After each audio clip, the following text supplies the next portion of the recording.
Have you ever stood in the doorway of a room that felt really important, heart pounding, trying to decide whether to step in or walk away? Think about it, because this is more than just a physical space. It's a metaphor for the choices we make in life. The high-stakes job with the corner office that chains you to a desk, the relationship that's lost its spark, the dream that once lit you up but now feels more like a dark cloud. How often have you mistaken persistence for passion or comfort for contentment? I remember vividly the wrenching in my gut as I clutched my phone, about to text back a message that would end a decade-long friendship. It was one of those bonds that started out full of laughter, but over time just turned to struggle, miscommunication, really just misalignment. But it left me wondering, who are we to each other now? If I'm being honest with myself, I had actually held on a few years too long, convincing myself that the time invested was a reason to stay. But the cost was just too steep. Peace of mind, authenticity, the wild laughter that had initially held us together. And when I finally let go, it was an ending that came without closure, without the neat little bow to wrap up years of shared history. Here's the sting, though. Endings are common. Closure, on the other hand, not so much. When we cling to the need for a neat conclusion, we tie ourselves in knots. It's like trying to decode the last note in a song that stopped playing. But what if our attachment to the idea of closure is actually holding us back? And what if it's this uncomfortable, sometimes painful process of evaluation that true freedom, or even our own personal evolution, can really be found? And maybe it's because, as tough as it is to face, walking away from something or towards something new can be just the thing that sparks our self-discovery. Whereas staying put often requires us to stay who we were. The problem is, most of us don't just have a fear of change. We have this whole narrative around quitting, as though it's some form of failure. And these lies can keep us stuck in rooms that we've long outgrown. So how do we turn down the noise to turn up our own inner nudges? And how can we move more quickly toward our own new doorways of possibility? Well, that's what we're talking about today. Our guest is Emily Freeman. She's the Wall Street Journal best-selling author of 5 books, including How to Walk into a Room and The Next Right Thing. She's also a spiritual director, workshop leader, and host of the Next Right Thing podcast. And her most important work is to help create soul space and offer spiritual companionship and discernment for anyone struggling with decision fatigue. 3 key things we will learn are the powerful 2-word mantra to help you approach difficult decisions, the liberating question that could realign your life's path with true happiness, and a few powerful rituals that can guide you to personal closure, even when others leave the story unresolved. Can we talk about back-to-school chaos for a second? The kids are getting back into routines, everyone's schedules are crazy, and suddenly you're supposed to have dinner on the table every night like some kind of magician. But want to know what I figured out?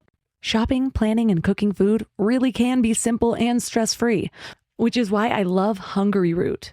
Hungry Root takes the stress out of mealtime by filling your cart with personalized picks and planning your week of meals, getting smarter with every order. With over 15,000 recipes to choose from each week, many ready in just 15 minutes or less, it's a huge lifesaver on those busy weeknights. I personally love their Smart Cart technology. It learns what I actually like and then recommends groceries, recipes, and supplements tailored to my tastes and needs.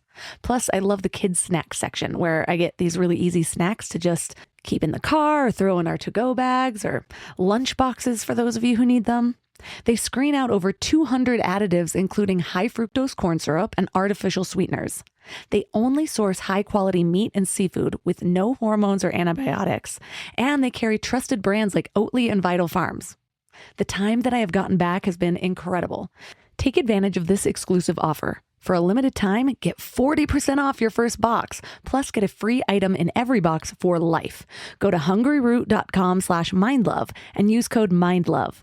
That's hungryroot.com/mindlove, code MINDLOVE to get 40% off your first box and a free item of your choice for life. hungryroot.com/mindlove, code MINDLOVE. This episode is sponsored by BetterHelp. Let's be real about something. Workplace stress is not just part of the job anymore. 61% of people are dealing with stress levels that are way beyond normal, and it is not sustainable. I used to think that grinding through stress was some kind of badge of honor. Push harder, sleep less, ignore what your body was telling you. And it nearly broke me when I was working for startups. And look, maybe that voice in your head telling you to make a change is right. Maybe you do need to quit your job or completely flip your life. But whether you're making big moves or just trying to survive your current situation, you need tools to handle it well. And that's where therapy comes in.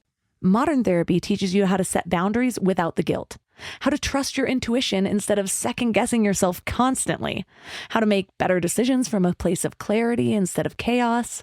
And BetterHelp is the world's largest online therapy platform with over 30,000 therapists. They've got a 4.9 rating from 1.7 million reviews because it actually works. You can talk to someone from anywhere, and you can switch therapists anytime if it's not the right fit. A vacation won't fix chronic stress, but the right support can help you navigate whatever comes next. As the largest online therapy provider in the world, BetterHelp can provide access to mental health professionals with a diverse variety of expertise.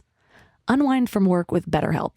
My listeners get 10% off their first month at betterhelp.com/mindlove. That's BetterHelp, HELP.com/mindlove. Yes, Mr. Gecko, you're a huge inspiration to us all. But who was your muse? Oh, my dear old Nan. She imparted many wise words to me. She would say, never let the fame get to your head, always remember who you are, and let people get more than just savings with Geico's fast and friendly claim support. I lived up to her advice, and now anyone can file a claim anywhere and anytime. I miss her so much. Did she go somewhere? Yeah, extended quilting trip. Get more than just savings. Get more with Geico. I was so torn up about the ending of a particular friendship. This was years ago, very similar to your story. Like it ended and I didn't know why. It was like we were friends and then we weren't. And I'm like, I carried it for probably several years. Like, well, I probably did something wrong because that's what some of us do that. Others of us might just throw the blame on someone else. Like, I think it depends on our personality. But mine was like, well, I did something wrong. So should I apologize? And I remember my mentor being like, but like, what would you apologize for? Like, can you put it in a sentence? Well, no, but just probably like everything. I'll just do like a blanket apology. And I remember her saying to me one time, she said, Emily, because I was like, I don't know what I did. And I wish I could just figure it out and be understood. And like, if I knew what I did, then I could explain it and I could apologize for it. I could take it back. She was like, Emily, what if there is no story? What if it just is? Turn up your frequency with Mind Love. Bite-sized brain hacks for seekers, dreamers, and doers. It's time to give your mind a little love with your host, Melissa Monti.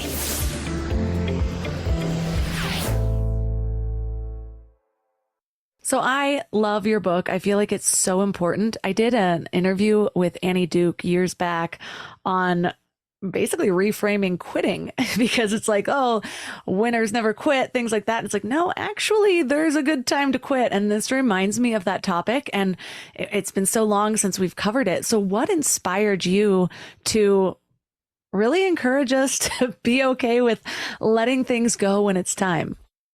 Well, I've been talking about decision-making in general for many years now. I have a podcast called The Next Right Thing, which, by the way, is not a phrase that I came up with, but it's one that I've borrowed and has been really life-changing for me, for many, many people who came before me. But what I've discovered in conversations with people around the podcast and even a book that, I had come out around the same name. So I talk with a lot of people about decision-making. And what I've discovered is the decisions that tend to give us the most trouble a lot of times are around this question of, should I stay or should I go? Is it time? How can I know? Is it time to quit my job? Is it time to, change vocations? Like this whole binary, what feels like a binary decision of stay or go. And I think one reason that decision is so hard, I mean, there's many, but one is because oftentimes we have a lot of identity making that is tied to our decisions to stay or go. And the reason why I wanted to have maybe a broader conversation about it in book form is because of the very thing you said, that sometimes we have this idea that it's always better to whatever fill in the blank is. Some would say it's always better to stick it out and to stay and never quit. And that depends on your particular social location and family of origin and all of the things. And then there's another story some people tell themselves, which is it's always better to, strike while the iron's hot no matter what you've got going on and be able to pivot and hold things lightly. And that's two different mindsets, but they both attach like morality and identity to those decisions. And what I want to submit is that what if these decisions are not things that are so intrinsically woven black or white, but is actually like as they come along, what if there was a way that we could begin to discern decision by decision, whether or not now is a time to go or stay? And sometimes you might be like, yeah, it's time to stay. And then a year later, you might be like, actually, now it's time to go. And you weren't wrong either time. There's so much I want to dig into. It's like I want to ease people into this topic, but I have so much I want to say that's going to go deep. So here we go. I do a coaching program called Soul Strength Activation, and I really introduce the concept so people understand how it's working before we go through all of the transformative exercises. And we're just talking about the concept that I kind of combined two areas of thought from both Simon Sinek's Start With Why and James Clear's Atomic Habits. And I found that when you overlay the circles, long story short, this whole why and our how are attached to the limbic brain. And that why is really deeply identified with our identity. And the reason that I'm talking about this is you mentioned identity in this idea of should I stay or should I go? And how a lot of people identify with not being a quitter or pivoting quickly. Like that's the part of their identity. And I'm already seeing the benefit of, we know that that identity factor is connected to behavioral change, like to what drives our behavior. So it does make sense. At the same time, it makes more sense to not identify with exactly what you do in every situation because it's not going to serve you in every situation. It's more about how can you connect to that? How can you connect your identity to the bigger purpose of whatever decision making you're doing? Like, okay, well, if my big purpose is to change lives through X, Y, and Z, sometimes that requires staying and sometimes that requires pivoting. And so it's just sort of setting your North Star on a different part of the process rather than the process itself. Absolutely. And you brought up something so important, which is sometimes we don't identify the difference between a decision to quit and being a quitter, or the decision to stay and being a stayer. And I would say that if we are, what I would love to see us be able to do is to take it out from like the central core of who we are and put it out kind of in a neutral space. Like, let's put it on the table. And there are practices that we can engage that help us separate it from our deep-seated narrative of who we are as people. And we can say, okay, let's look at this almost like, I mean, I don't know that we can ever look at our own decisions completely without feeling or without, being influenced in some way about how we feel about it. But I do think there are things we can do to detach a little bit more if I leave this space, that means I am a whatever. That's where we get so tripped up. And I think you're right on the money there. And so much of it has to do with, as Brene Brown talks about, the story that we're telling ourselves, the narratives that we have around quitting and the narratives we have around staying and what they mean for the people who we are. Right, because we are meaning-making machines. That's what seems to be what I'm constantly guiding people through is the suffering around what is never about what is. It's about the meaning that we're giving it. And especially when we're making the meaning about ourselves, what we're capable of, what we can do in this world. And your book is called How to Walk Out of a Room. And so I love the way you use rooms as sort of a metaphor for whether it's a phase in life. Tell us about those rooms and how you say that each of these rooms sort of have their own scripts in shaping our behaviors. Well, it's funny. You mentioned the title of the book. It's actually How to Walk into a Room. But the funny thing is is that we almost called it How to Walk Out of a Room. Like for about a month, it was called How to Walk Out of a Room. And then we all got around the table and we were like, that feels a little negative. I'm feeling like, hey, everyone, here's how to leave. And it's funny though, because really the 2/3 of the book is how to walk out, is how do I do this in a way where I'm not, everything doesn't crumble around me. How is there a way to leave our spaces that isn't either, well, is there a way to exist in our spaces? Let's put it this way, that isn't either me remaining silent and suffering and staying at all cost, or burning all the bridges and raising hell on the way out? Like, is there a third way to do this? And I wanted to explore that. But you mentioned the room analogy, which is, if someone doesn't think in metaphor, come sit around my table. Let us sit here together and think about life as a house. And this is just kind of an overarching metaphor that I think about, a lot, is I think in pictures. And one of the pictures I think that we can probably all somewhat relate to is that if life were a house, then every room of the house tells a different story, and every room of the house might represent a different part of our life. It could be this room is our job, and then over there is our family, and over there is, where we went to college. And these are normal, natural rooms that we come in and out of all the time. And we understand the healthy human rhythm of leaving rooms and finding new ones when it comes to anticipated endings. And what I mean by that are like the graduations, the weddings, sometimes even the funerals, which can take us by surprise, but sometimes, there's something that can be anticipated. These are the endings that we circle on our calendar oftentimes. These are the times that we often celebrate and toast and have a party, the birthdays and the anniversaries. And so we understand those. But I think that the types of endings that I think can trip us up a lot are the ones where two types. One is the surprise endings, where we might show up in a room and be kicked right out because we told the truth. Or we were in a room we thought we'd be in for a really long time. Maybe it was a community of faith or a job that we loved. And something happens and we get fired or we get ostracized for whatever reason. And now here we are in a hallway. And all this time we thought we were going to be in that room forever. And then finally, there's a third type of ending that can also be troubling for some of us. And those are the ones where we need to discern, or it's a chosen ending, where I'm standing there with the question, like, I'm in a room and I've been in this room a while. It might even be a room I fought for, went to college for, tried really hard to get into, and maybe was accepted into. And it was one that a lot of people want to be in. Could be the, a room of a certain vocation or a certain job opportunity that you fought for. But then something begins to shift. There's a conversation had, or just over time, the culture that happens in the room is just a different vibe than what you thought it would be or what it was when you got there.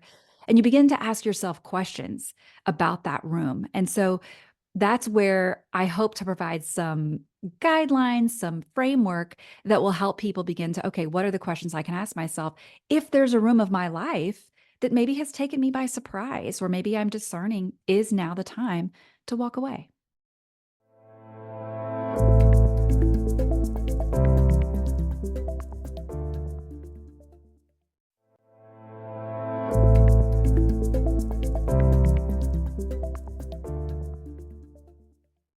And that's so needed.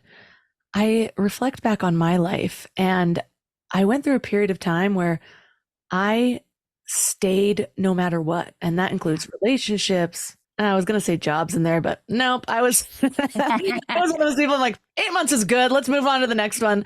But yes, relationships, especially. And as you said, when you feel like you really earned that, it's really hard to let it go, because they use all those psychological tactics of scarcity and urgency and exclusivity. And so then once you're in, you're like, well, if I get out, will I ever make it back in again? Not considering the idea that, do I want to be trapped? Do I want to be? Exactly. Such an important question. And then as I began to evolve, I really started to understand I need to let go of people, patterns, places, jobs. And I started to intentionally craft my life. And I'm looking back at that beginning part of when I did that, where I'm just like, okay, I'm growing out of you. I'm growing out of this. This doesn't feel good. And it was like, there's this meme where there's like this crazy little girl with wide eyes and there's a burning house behind her. It reminds me of me during this period, just like throw the match at it. And one thing I've really admired about my husband is that he has never really burned a bridge ever in his life. And now it's really coming full circle. A lot of things like needing help in certain areas, company growing. And I look and I'm like, oh, I wish I'd had that foresight back then. And so now I'm in a state of awareness where I just think I'm a more evolved person. I can actually focus on these things instead of just being in my survival mode. So I'll give myself grace for that. But it is a point where I have to intentionally craft new ways of being. And so I love that you have a sort of guide. You use the PRAY acronym to guiding people towards navigating life decisions. Tell us about that. Well, first, I love your phrase of intentionally crafting your life because I don't know that we often think that we have that option. But we all have some form of agency, some of us more than others. But when it comes to the life that we're living, what are some ways that we can raise the level of intentionality so that I can put myself in the path of myself? So that I'm living the life that I long for and that I'm meant to live rather than someone else's life. And that's a question that we can often ask when we're standing at in a threshold of a room where we're like, do I stay or do I walk on all the way out? And so the PRAY acronym is just a very simple 4-part movement that I have found kind of slows me down to the pace of life rather than thinking like, should I stay or go? Must make a decision now. So it sort of gives us a little bit more time. And I'll briefly share what those 4 are. The P stands for point and call. You mentioned James Clear's book, Atomic Habits, and in there he mentions the Japanese railway system, how it is the safest in the world, thanks to a safety system that they've implemented called pointing and calling, which is really just where the railway workers look at all the function of the train and what's happening on the train, and they simply point at it, signal is green, and they call it out loud. Signal is green. They point at the speed and they call it out loud. And it almost sounds like something a toddler would do, like when they're playing, like there's a ball, there's a dog, But this has actually reduced workplace errors by 85%. It is the safest railway system in the world. And the same way they do that for keeping the train safe, I think we can do that for our inner life and the rooms of our life. And we can look around and say, okay, I'm questioning this room, or maybe I don't know if I'm questioning or not, but are there things I can do here to point and call? And so there are some questions you can ask yourself, like, for example, not to decide to go or not, but simply to state what's true. Like, for example, what in this room am I avoiding, if anything? What is good and beautiful about this room? Because that's why this is hard, because there are beautiful things about the room. And who is in this room with me? Who has already left? Who has the power here? Is it me? If I leave, who will be impacted? If I stay, who will be impacted? So there are many questions we can ask without judgment to begin to point and call at what's actually true. So that's the P. And then the R is remember your path. So often when we are trying to make a decision, we're really focused on the future. Like, what should I do next? But I would like to submit that oftentimes our biggest teachers of our future decisions are really decisions we've already made. And so rather than trying to look through the foggy future at what the path is before me, find ways to reflect and look at the path I've already traveled. And one way to do this is I ask myself 2 questions. What in my life or in this room has been truly life-giving? And what has been life-draining? And can I write those things down? Again, it's sort of another way of pointing and calling, but it's doing it specifically with where I've come so far. And that can be a way of helping me know and name, okay, well, here's what some of my core values are. Here are the things that matter most to me. And those things matter to those people over there, and those aren't bad things, but those aren't my things. And I think remembering our path and what's meant something to us along the way can be a way to do that. The A stands for acknowledge presence. And this is both the presence of God with you or divine love, however you might want to language God, higher power. Also the presence of people who know and love you. Are there people you can talk to and lean on in this space? And I want to also emphasize the presence of someone that we often forget, which is our very own selves. I have found it to be true that sometimes I forget to allow my voice to be one at the table that has agency and say. I think of poet and theologian Padraig Otuma, who says, we might know more than we know we know. And I think acknowledging presence is a part of that, including my own. And then finally, the final movement that really is more of a movement than the other 3 is to yield to the arrows. And what I mean by that is simply, oftentimes when we have a question, the thing we want more than anything else is an answer. Should I stay or should I go? Yes or no? But instead what we get is maybe a series of answers where it's not an exact a series of arrows where it's not an exact answer, but it is a step in a direction, maybe one next right thing. And so can I pay attention to my surroundings, my longings, the people who know and love me, And while I might not know where I'm going to end up, I can do just one next right thing today. There's so much gold in there. So I'm going to break it down one by one. I love the pointing and calling. It reminds me of so many different things that have helped me. And we think that we have more awareness than we really do because we're like, Right. of course I know these things. But I am constantly sharing that one of the best tools that helped me finally start to move through bulimia back when I had bulimia for about 10 years was naming it and talking to it out loud. And in doing that, I could hear how irrational everything was. Whereas otherwise, it's like there was this other voice, and it's like I wouldn't necessarily be acknowledging what I was doing. I would have just this soft voice justifying everything that I was doing until I started to say out loud, you're going to eat this and you're going to say it's just one, but it's going to trigger something. You're going to go down a rabbit hole. You're going to keep doing it. Then you're going to feel like you've gone too far. And it was like I could see the pattern just that repeated itself every single time. And without that, I just couldn't see my behaviors for what they were. And I know that's not the exact same context of this, but it does speak to the fact that, as I said, we believe ourselves to have more awareness than we really do. And that self-awareness is such a big part of it. And I'm wondering, while we're doing that process, oftentimes people end up, when they start to pay attention to something, I'm thinking of specific people here, but and myself, where it's like, okay, well now I've got this on my mind. And so all of the things that I bring awareness to are confirming my own bias of the situation. But what you share about is an approach of paying attention without seeking definite answers. And I think that there is so much value of this, even beyond decision making, just in our lives. So tell us what that looks like. It is so counterintuitive to point at something and then not do something with it. I mean, I don't know if it's a Western thing. I've only ever lived in the West, so I can't speak for that. But I have a hunch it might be, which is, oh, we identify a problem, fix it, fix it. And to sit with something that we might recognize, and we might name a problem, even naming it a problem is maybe problem in and of itself, because maybe it's not a problem, maybe it just is. And maybe for someone else that would be a solution, or that would be a gift and they would love it, but we've been naming it problematic this whole time. And so it is extremely counterintuitive. And you're right, sometimes it's tempting. And I think your point about, it's so good, your point about we think we're more aware than we actually are, we have more self-awareness than we actually do. Because I think at first in this process of pointing and calling, we might first recognize the things that kind of confirm our own bias.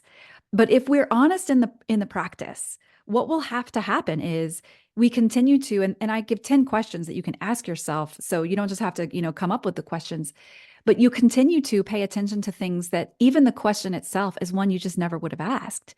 And so it's hard to confirm your own bias in a question that you've never considered. And I think that's an important part of this process. And again, allowing yourself to not go from identifying a problem to fixing it, and that yield to the arrows is the final movement. And even that's not an answer. I know the answer people are turning us off right now because they're like, this is too slow. But there is something really, there's something slow. Like I think about our nervous system, and I'm not a doctor, a medical doctor, or a psychiatrist, but I have learned a little bit about the pace of our nervous system. And it is much slower than the pace of that I'm talking right now, than the pace of things that we experience.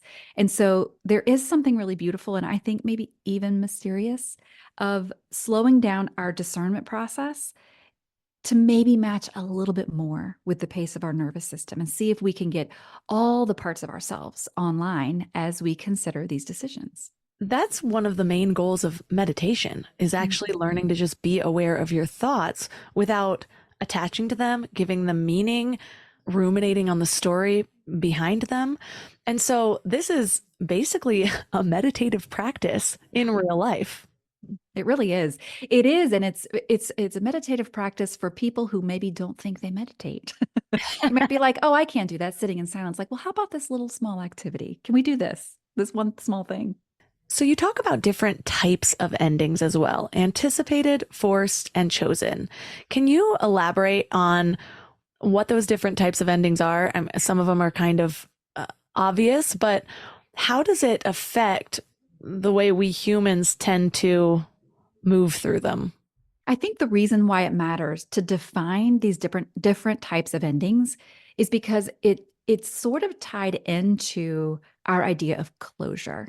So for an anticipated ending are those ones that we sort of mentioned before, like the things that we can circle on the calendar, the things that culturally and communally we've all decided, yeah, this thing is over, and we're going to mark it either with a party, a celebration, a time of grief, whatever it is. But we've all decided together that this is over.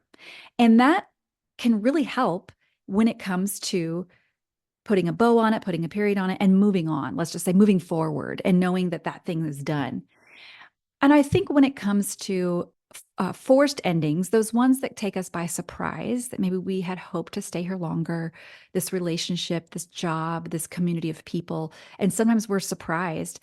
Closure can look really funky there because a lot of times we think that in order to have closure, we need to understand the why of something. I think that's a myth. I don't think that's true.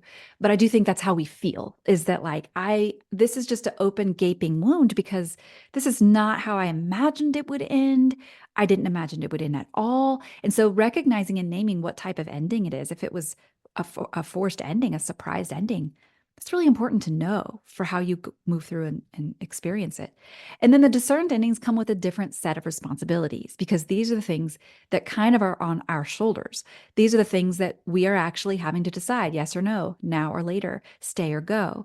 And there are different things we consider when it comes to that. And then, of course, there are different types of anticipated regret that we might have, like, oh, well, if I choose this, then this is going to happen maybe. Or if I don't, then this, and it's all on me. And so that's a different type of experience of an ending that we might have. But the reason I bring closure into it is there's a real difference between ending and closure. And I think closure is a luxury. And if you get it, take it and run. I mean, yay, you. Cheers and have a toast and throw a party because it happens so seldom that we actually get the closure that we think we want, the closure that we feel like an experience deserved.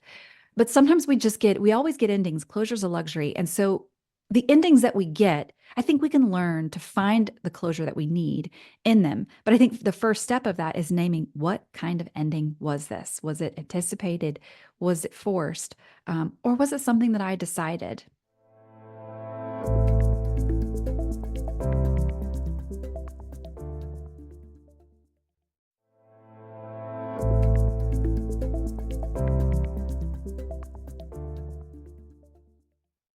I can see the value in that.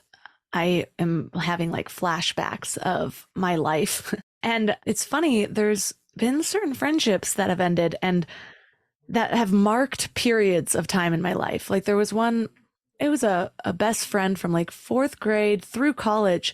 And I still don't know why our friendship ended. Like we had a good phone conversation and then I found out she moved back to our state and I found out by running into her at her place of work and she just like never talked to me again. No idea what happened. That was 20 years ago. I still have one dream about it a month at least. And then there were friendships in my 20s where I was clear, like I said, I was growing out of them.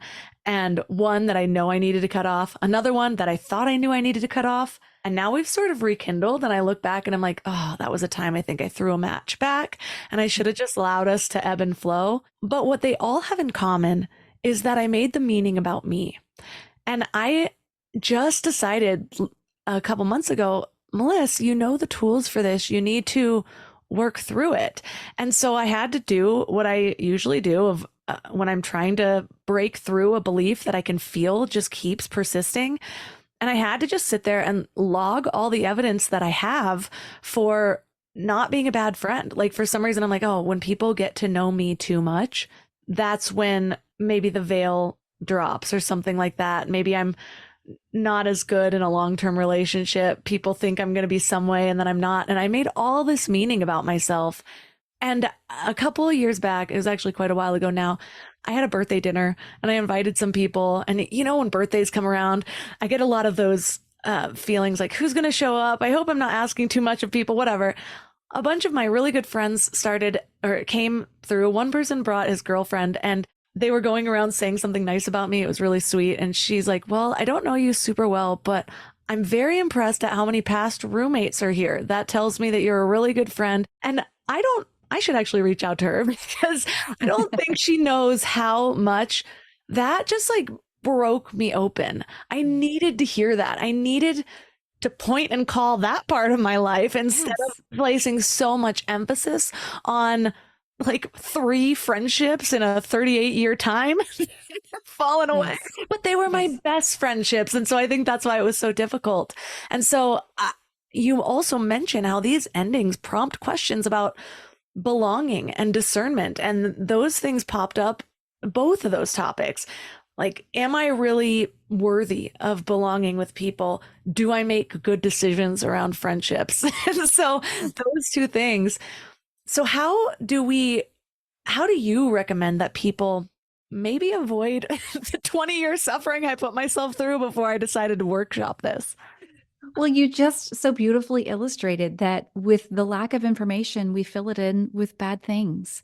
And it usually has to do with us. And oftentimes the story is one of either shame, anger, or fear. And that's what we do. That's just like how humans work. No one sat down and taught us that in first grade. We just do that. And so what we're trying to do is what we have to learn to teach is the opposite of the screensaver, which is this is the automatic thing is shame, anger, or fear. So therefore, how can I work against that and counterbalance? And I think one way to begin to do that is to really truly begin to believe in our bones that an ending does not get to define the whole story. And you talked about these long friendships that you had from 4th grade until college, this friendship. And this was many, many years of your life. And because it ended weird with some ambiguity and some like question marks, it feels like it's colored the whole darn thing. Like, and so much so that it shows up in dreams, I mean, our dreams are so informative, they may not that they like necessarily give us like information that we have to dissect, but I do think how we feel when we wake up from a dream is like really informative. Like it's a piece of information. And it's funny that you brought up friendships because when I have had the conversation about leaving rooms and finding new ones and, endings that don't have closure and how can we kind of bless the ending we get and not demand the ending that was impossible for us. So many people bring up friendships and a lot of people have a lot of friendship pain that's sort of just like hanging out around there because I don't know that we have a lot of vocabulary or like models for how to friend well, especially as grownups. Like, how do we do this? And what about friendship breakups? And I mean, I think Laura Tremaine, she wrote a book about the Life Council. It's called The Life Council, a book about friendship. And I mean, I remember having a conversation with her and thinking like, oh, this needs to be talked about all the time. Like, this is not something we talk about. It's the relationships that are so important to us, but it's not romantic. And so therefore it doesn't get as much airtime.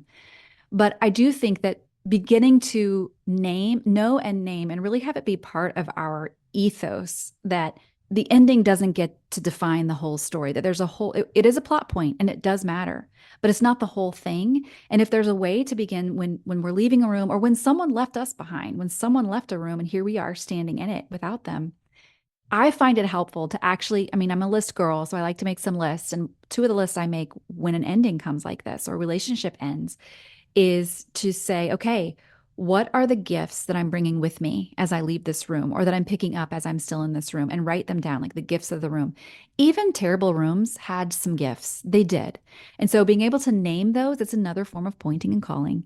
And then also writing down equally as important is what are the things in this room that I cannot take with me? Because a lot of times something that I try to take with me after the end of a relationship, for example, is I try to take with me the whole story. I try to take with me being understood fully. I try to take like an explanation that I'm never going to get to say and conversations that were had about me when I wasn't in the room. And I'm like trying to put in my suitcase and like, I can bring this and I can control this. And I'm here to tell you that stuff doesn't fit through the door. We have to leave it behind. And as I begin to name those and like literally with my hand, write them down in a journal, it's like it loses just a small bit of its power. And then I can counterbalance that with, but here are the gifts of that room, the gifts of that relationship. And sometimes the gift is the person who you have become as a result of it that you never would have become if you hadn't been in that room in the first place. I made a whole face when you said being understood fully, because it's something I can relate to so much. A friend and I were discussing how we tend to over-explain sometimes because we have such a need or a desire, a yearning to be understood. And we traced it back to never really feeling understood growing up. Yep. And then that opened up another discussion of, is it even possible to fully understand somebody? And I think that made it lose some of its power, because I'm like, well, yes, of course I over-explain. It's something that I'm going to work on, but it's touching on a childhood wound. So of course it's there.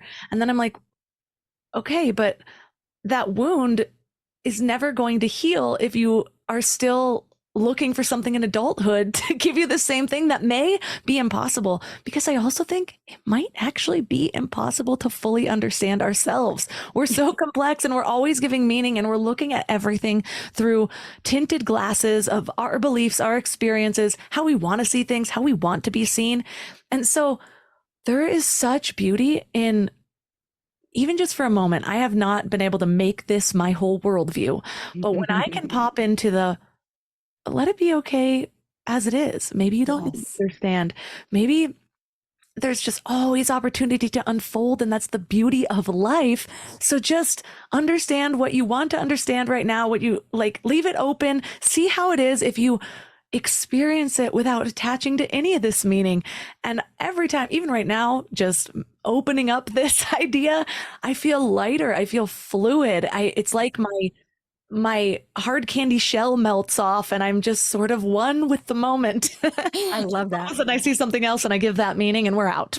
I know. And we're starting again. Well, speaking of friendship, I remember talking with a mentor of mine, and I was so torn up about the ending of a particular friendship. This is years ago, very similar to your story. Like, it ended and I didn't know why. It was like we were friends and then we weren't. And I'm like, I carried it for probably several years. Like, well, I probably did something wrong, because that's what some of us do. That others of us might just throw the blame on someone else. Like, I think it depends on our personality. But mine was like, well, I did something wrong, so should I apologize? And I remember my mentor being like, but like, what would you apologize for? Like, can you put it in a sentence?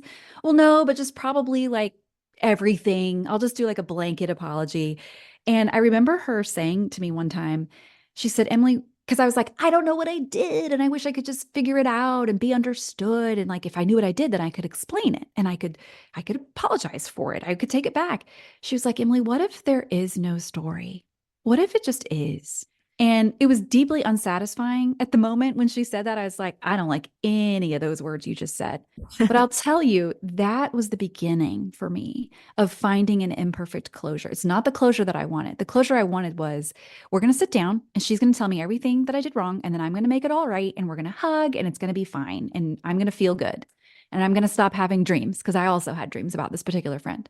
But instead, that like, what if there is no storyline, started to work its way in me. And it was a slow closure. But I can say with confidence now, I have found closure in that. It's imperfect, it's lopsided, it's a little leaky, but there it is. And I can bless the ending. And I can also now, even like somehow miraculously, look at the person who I have become as a result of that interpersonal conflict. Honestly, it's made me like, I hate to say it's made me stronger, because that's so cliche, but cliches are cliches for a reason. It's because there's some truth in them. It's just, we have to attach story to it to give it some oomph and some meaning, some specificity. And I do think it's helped me learn, like, oh, not everything's about me. Actually, the world does not revolve around me. And there's some real relief in finally being able to realize that. Yeah, closure's a big one. I have been trying to get closure on a couple things for quite a while. And one of the things that I like that you share about is the role of rituals in marking endings, because I feel like this could really help people get that closure, because we often think that closure needs to include the other person. Like, the other person needs to be, okay, off little pony, run into the field. And you're just like, but wait, she's not here to say this closure is okay. So how do I give it to myself? And I found that anything that involves the behavior of another person to give ourselves our own inner peace is probably going about it the wrong way, because then you're relying on somebody else for your own peace. We need to be able to find that regardless of what happens.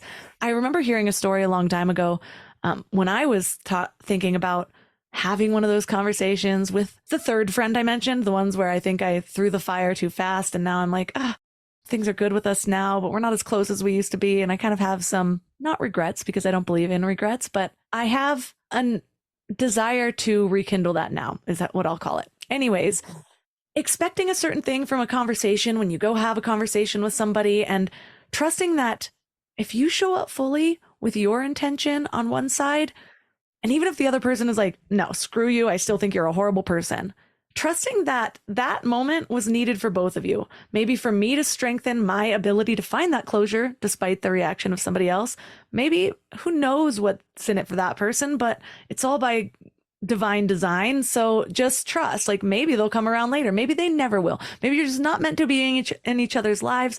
Maybe this was a huge learning lesson for every single person involved, including the woman walking her dog across the street that happened to see the whole thing. So all that to say, what are the different types of rituals that you describe that doesn't involve putting on a witch's cape and mixing together leaves to send someone off? That might work for some. That might work. I can see it working for me. But I would say, ritual is a funny word, and we all have different narratives we attach just even to that word. You just named a few, but I think really it's to me what it is. The simplest way I can describe what I mean by ritual when I say it here is just how can I put a period on this? What is an action I can take? Almost an action, I would say usually it's bodily, like an embodied experience, where I can say this thing was, and it is no longer in whatever form, or it's not the same as it was. There has been a change here. And so a way to put a period on the experience. I find that engaging the elements like earth, wind, water, fire, thinking in those terms, those kind of categories can be helpful when it comes to ritual.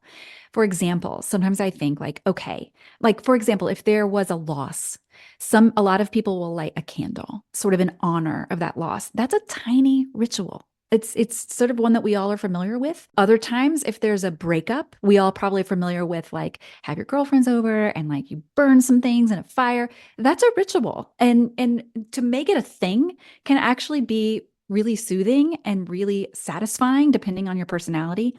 Other times you might need more of a water ritual where you want to even just honestly a tiny ritual, taking a shower to just change something of the day. That can be a tiny ritual at the end of the day that we do.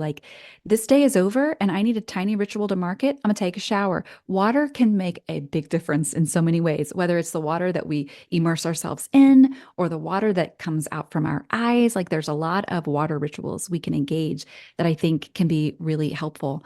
Another ritual that I engage is 2-word mantras. And by mantra, I just mean 2 words put together that I can repeat over time. And any 2 words can be a mantra, but for me, one that I engage a lot as sort of rhythmically or ritualistically is the 2 words for now. And this can be really helpful to kind of bring me into this right now space of for example, I have 3 kids, 2 20-year-olds and a 17-year-old. And listen, we have made it almost through the teenage years and it is a whole success. Let me just tell you, but still there. And so oftentimes I have to say to myself, oh, my kids are struggling. And that's the sentence that comes out of my mouth.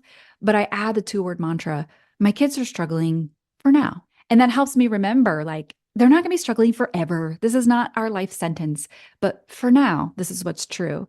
And I think that 2-word mantra, kind of adopting whatever 2 words might fit for your experience. It might be something like me too, or not yet, or let go. There's lots of 2 words that I think can make it really easy that you add on to a sentence that is really maybe was formerly a struggle. My mantra for 2024 is let it be easy. And I thought it was just going to be a week. It was something I was focusing on for a week. And I was like, no, the whole year, because I've found that I thought it was just moving me through one specific struggle, but I can apply it to almost everything. There was just the other day where I was stressed out. I was like, I didn't finish what I wanted to do today. Now I've got to make dinner. My kids are yelling. And I could feel myself tense and it was affecting my mood and how I was reacting. And my little mantra popped in, flew through my brain, let it be easy. And it was just this is a moment of my life. This is a moment that I could look back on and feel joy over. And I'm instead attaching struggle to it. And that can apply to everything from these rooms that we're walking into, rooms that we're walking out of. I know so many people deal with social anxiety, and before they go in a room, they're concerned about all these things. How can I let this be easy? What would that look like? It's like it calls out your own authenticity because you stop trying and you just be. And then the same thing with walking out of a room. Like, how can I let this be easy? It makes me less likely to want to throw the match backwards or to want to create all this meaning on why I absolutely had to get out. And it's just like, we're both moving on. Wish them peace and love, and let me walk this way. But I love that mantra. So if anybody's hearing this and they're like, oh, I'm going to take it, do it, because it has been life-changing for me. Beautiful. I used to let this be easy. I've used that too. I think 2019 was my let this be easy year. And it was a great year in many ways because of it, just for all the reasons you said. So tell me about the difference of the process of achieving closure and how it might differ from something like an anticipated ending versus a forced ending. Well, I think when it's a forced ending, we feel like we were robbed of closure because none of us ever plan on or imagine closure to be disruptive. Closure is a word that feels like a final note in a musical, or like it's like, and we're all satisfied. It's like we've waited for this. And so a surprised or a forced ending is like the opposite of that. It's like something is taken from you, it feels like. And so that feeling or that experience of what we would call closure is like, it's not even in the room, like literally or figuratively. It's just like not a part of our experience at all. Whereas I think when it comes to an anticipated ending, I think we have maybe we have a little bit more agency over how we experience closure, only because of the fact that we're the ones deciding to leave or stay, or to end this thing or not. And so we might have a little bit more say in how it ends, which means we also have some say in how the closure feels. I'll even challenge my own word with closure. I think it was John O'Donohue, who was an Irish poet. I'm quoting a lot of poets today. But he talks about, rather than closure, he talks about completion and how can we really say closure? Like when so much of our lives are cyclical, like you look at the seasons and they're cyclical, and our bodies have a circulatory system, and it's like things are changing, but they're never really finished. And closure kind of implies an ending that is like finished, the end, it's over. And there are just so few things in life that end that way. And so I like his kind of reimagination of this idea of completion. Like, even if it's a surprised ending or a forced ending, we can say, well, it's not complete in the definition I would like, which would be maybe more of a wholeness, but it's complete in the definition of, well, it's over and now it's time for something else, even if it's not what I would have chosen. I love the metaphor you used of, or comparing it to the final note in a song. All of a sudden I had all these visuals because I create meditations, and I'm always trying to like, can I find a song that's exactly this length? Because it is so satisfying when it ends. And then I'm thinking of my toddler, who I'll be listening to a good song on our Alexa, and then he's like, "Go play Bulldozer by Blippi." And I'm like, no, it's like right in the middle of it. I like can feel my energy wanting to go back, and he will not let me switch the song back. But you know what? This idea of creating our own closure is just like being okay with the fade out. It might be the final note, but at least it tapers you off. At least your toddler isn't stealing your energy at that moment. So I found that really helpful. There's also something that around this idea of yielding to the arrows. And it's such a big thing that I teach in following the cues from life. And I think this has been the most impactful thing that I have learned to really listen to, is learning to listen to my body, my intuition. And I found that the more that I follow those cues, it's like they're just laid out for me. Before, I'm like, how do I discern between my fear and my intuition? How do I know? Like, is this a sign? That's how it felt like when it started. And now I'm just like, clear sign, going this way.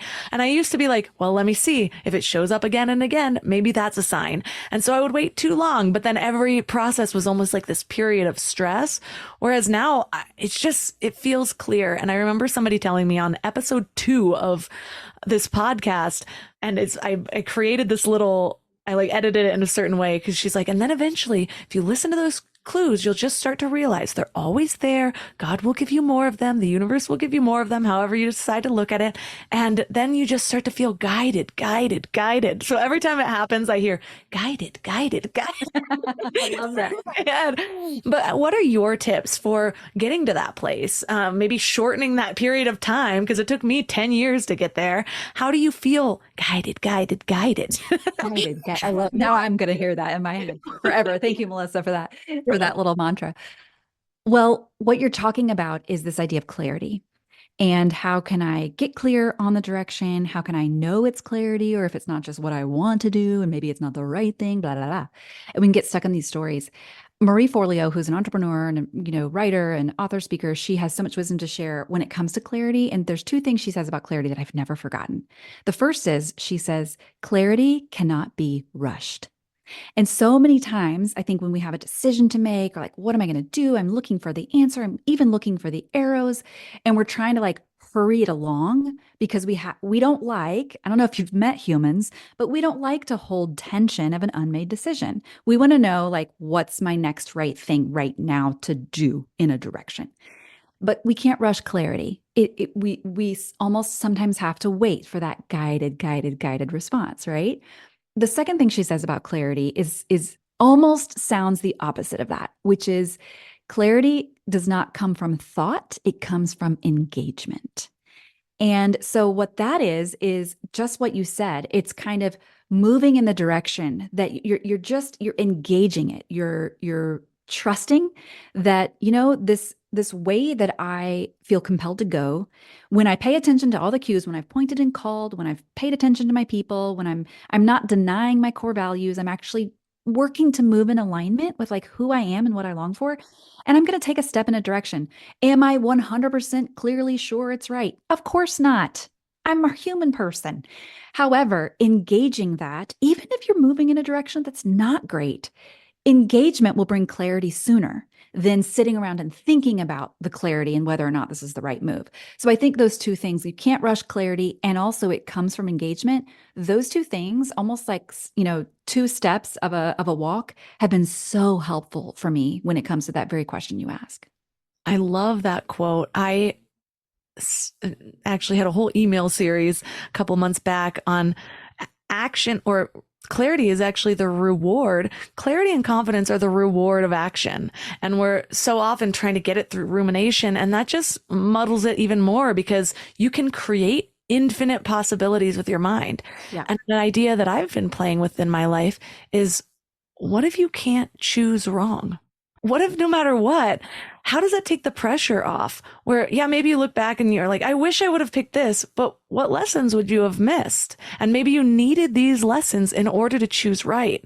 And so it's just like that. Any entrepreneur has probably seen that graph of like the journey of an entrepreneur, and it's like all these ups and downs. Yeah. But overall, it's moving upward. We just expect it to be this straight line. And so we have a dip and we think it's failure, but it's not. You just have to be okay that it's going to be dips and ups, but know that the trend is going up. It's like Bitcoin, Yeah. That's good. Or look at your long-term investments. Most of them, it's like, yeah, oh gosh, it crashed. Let me pull out. No, just stay in. It's going to go up. in long term. And so that has really helped me in the decision-making process, because I used to wear procrastination and indecision as like these badges of honor. And then somebody once told me that indecision was a form of pain, and so is procrastination. But what I have found, and this is something that I've been drilling into my clients recently, is we think that procrastination is just putting it off, and maybe we're staying where we are. But I would argue that no, you're actually moving backwards, because yeah, you might be staying where you are in terms of this one specific goal. You're building self-beliefs at that time that you're not the type of person to take action, that you're not the type of person to follow through, that you are a procrastinator, that you are. And so I lived in that gray zone for such a long time. And when I finally started being a different way in my life, the hard part wasn't just making progress on the goals. It was actually dismantling all of those self-beliefs that I created when I refused to move forward, when I didn't trust myself to move forward. And I think that's an aspect that people often overlook. Oh, that'll preach all day Sunday. That is so, so good. And it comes back to that identity piece, right? Like, we're really not, you can't simply be standing still because you're not standing there still thinking nothing. You're standing still and forming all of these narratives in your mind about what it means that you're standing still about the person who you are. And so that dismantling process, that is so important to pay attention to and to name. I will never forget that now that you said that, because I've never really thought about procrastination in that way. Well, I love leaving listeners with one specific thing to focus on this week to sort of ground some of these concepts into their lives, because I know that we've covered a lot. So if you were just going to give them one little growth work item, one thing to focus on, what would that be? I think because we're talking a lot about decisions when it comes to the rooms of your life and the things that maybe you worked hard to get into, or rooms that you might be questioning, I think a lot of fear can come up of like, oh gosh, if I start pulling at that thread, what is going to become of me or of the space? And I would say specifically to someone who might be questioning a room that you worked really hard to get into, I will just say this: just because you're good at something, it doesn't mean you have to do it forever. And so maybe there's some courage in just beginning to ask yourself the question, what am I noticing about myself in this space? And see what arrows you might be able to have to follow when you ask yourself that question. That's such a good question, because we so often do think, well, maybe this is a sign that this is what I'm supposed to do. Well, want to know what I was really great at doing? Staying up until 6 a.m. doing crap loads of Molly in my 20s. Like I was also good at binge drinking for a while. I was good at a lot of things that are very clear I should not hold on to. But just because it might be a positive trait, we think, oh, well, this is who I am.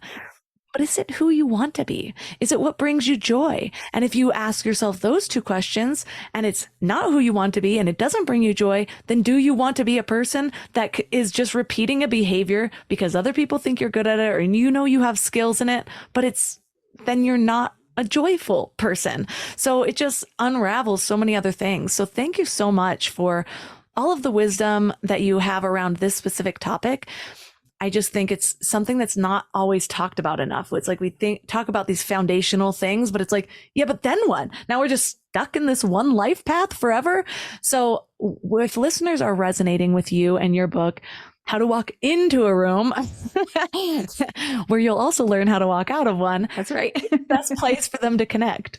You can find me online at emilypfreeman.com. I'm also on Instagram, Emily P. Freeman. And the book is wherever books are sold, as they say. So I would love to connect with you. And it has been a true joy to be here with you today. All the links for this episode will be at mindlove.com/342. Your challenge for this week is twofold. Take your body element type quiz. It's super quick and highly informative. And spend some time in boredom. This has come up as a challenge in so many episodes across the board of category.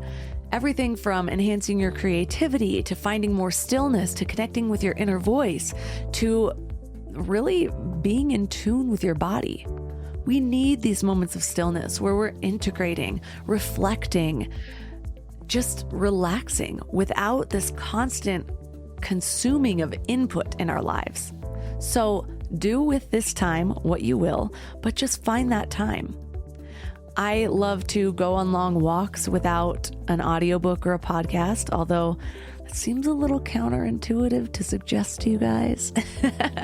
But even when I was working in a startup, I actually convinced our CEO to schedule in boredom time for each of us. So we'd go into the conference room alone and just lay on the floor, doodle, whatever our free time looked like. And it was really effective in enhancing the ideas that we came up together. So spend some time in boredom, take your body element type. All of my amazing sponsors are at mindlove.com/sponsors. Please find me on Instagram at mindlovemelissa. If you like the podcast, you're going to like the Instagram. There's all sorts of short tidbits to just keep your vibes high between episodes.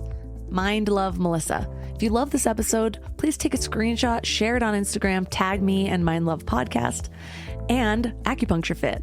And that's all for today. So thanks for giving your mind a little love today, and I'll see you next week. Thanks for tuning into Your Higher Frequency with Mind Love. Head to mindlove.com for a free gift to keep your vibes up until next week.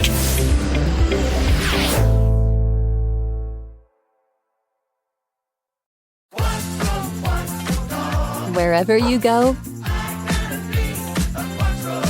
whatever they get into, from chill time to everyday adventures, protect your dog from parasites with Credelio Quattro.